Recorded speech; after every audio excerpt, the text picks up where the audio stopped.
Today we will discuss about IUCN Red List. Red Data Book is a document that keeps a record of all of rare and endangered species. इस पे हम लोग पहले भी discuss कर चुके हैं कि रेड डाटा बुक एक प्रकार की डॉक्यूमेंट की तरह से होता है जिसमें कि जो एंडेंजर्ड और रेयर स्पीसीज है उनका रिकॉर्ड रखा जाता है. Such as animals, plants and fungi, a rare data book is created to identify and protected species that are about to be extinct.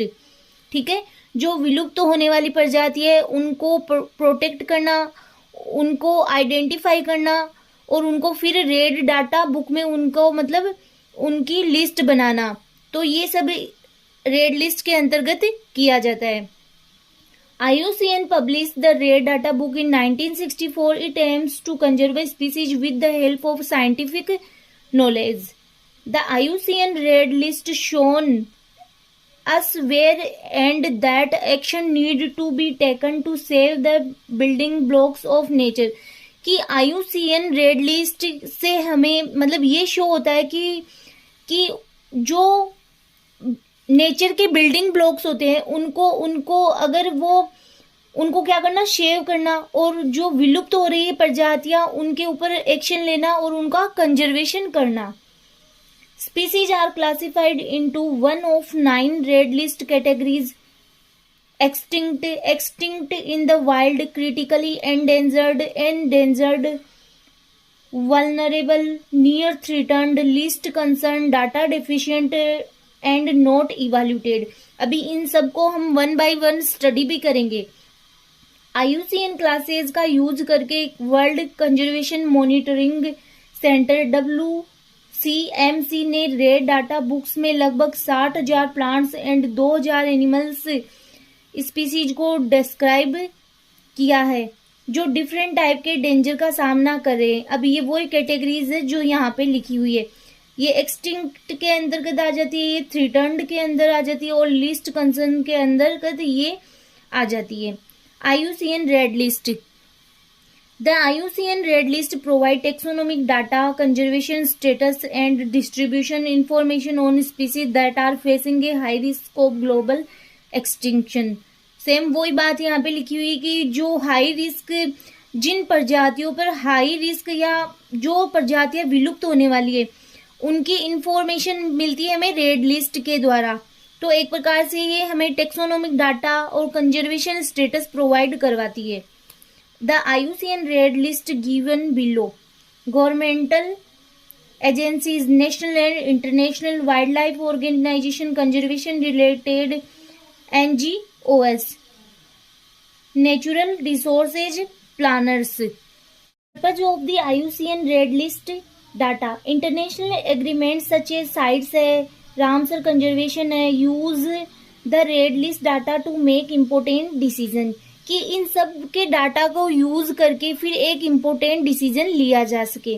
जैसे कि हमने इंटरनेशनल एग्रीमेंट्स भी पढ़ चुके हैं, WWF है, साइट्स है, CMS है. तो ये सब क्या कर रहे हैं कि वाइल्ड लाइफ या फिर जो प्लांट स्पीसीज जो एक्सटिंक्ट होने वाले या फिर एंडेंजर्ड है उनको क्या कर रहे हैं, उनका संरक्षण कर रहे हैं. World Bank Group Performance Standard uses the IUCN Red List data. Following are the 9 categories in the IUCN Red List. तो इनको हम 1 by 1 अब स्टडी करते हैं. सबसे पहले है आपके एक्सटिंक्ट की जो विलुप्त हो चुकी है, जिसमें जाति का कोई भी सदस्य जीवित नहीं बचा है. ठीक है, no non individual remaining, for example dodo. Next है आपके extinct in the wild, EW, वन विलुप्त. ठीक है, known only to survive in capacity or as a naturalized population outside its historic range.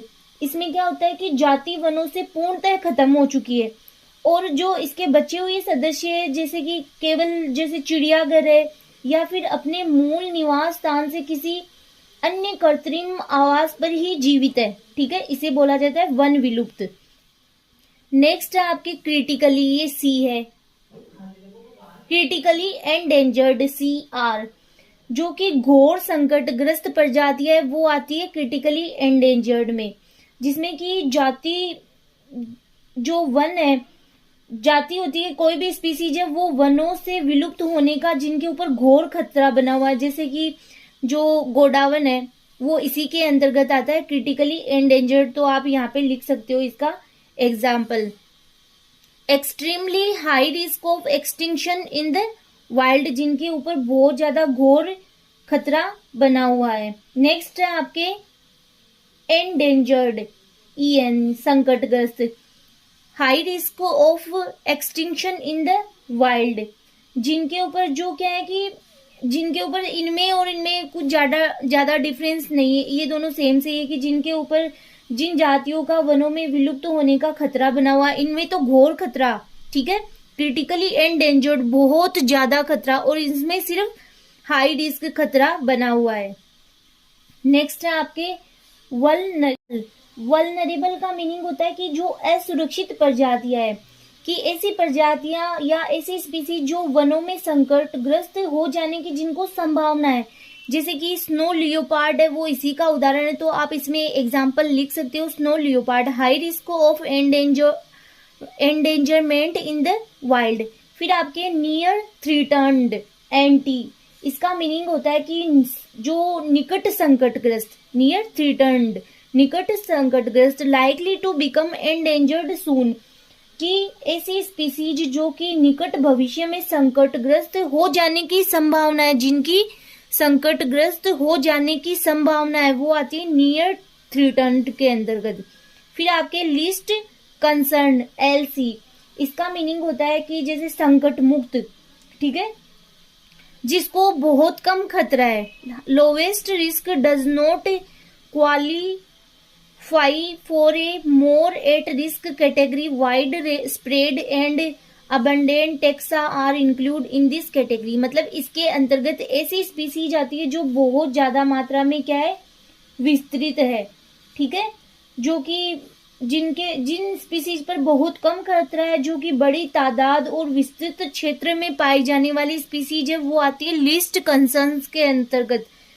फिर आपके डाटा डेफिशिएंट, डाटा डेफिशिएंट का meaning होता है कि जिनके ऊपर पर्याप्त मात्रा में डाटा प्रेजेंट नहीं है, not enough data to assess its risk of extinction.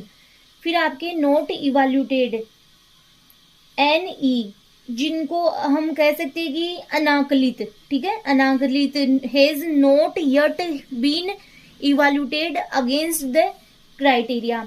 मतलब जाति का संरक्षण की स्थिति में क्या होता है कि संरक्षण के मापदंड पर अभी मतलब इसमें आकलन नहीं किया गया है, ठीक है, मतलब इनके लिए कोई आकलन ही नहीं किया गया है। ऐसी स्पीसीज किसके अंतर्गत आती है, नॉट इवैल्यूएटेड के अंतर्गत आती है, कि इनका कोई क्राइटेरिया निश्चित ही नहीं किया गया अभी। रेड डाटा लिस्ट में मोस्टली स्पीसीज प्लांट्स की है, जबकि इसमें फिश है वो 1343 है, एम्फीबियंस है 50 है, रेप्टाइल्स है 170 है, इनवर्टिब्रेट्स है 1355 है, बर्ड्स की स्पीसीज 17 है, मेमल्स है 497, ETC स्पीसीज आती है। मलेशिया में एक ऐसा एग्जाम्पल है जिसमें क्या है, थ्रेटन्ड स्पीसीज पर ध्यान केंद्रित करने की सहायता के लिए कंजर्वेशन करने के लिए रूल्स बनाए गए हैं। IUCN ने 1998 में IUCN red list of threatened animals का प्रकाशन किया है। तो ये था आज का आपका टॉपिक IUCN रेड लिस्ट, जो भी कंप्लीट हो चुका है। नेक्स्ट लेक्चर में नए टॉपिक के साथ फिर मिलेंगे।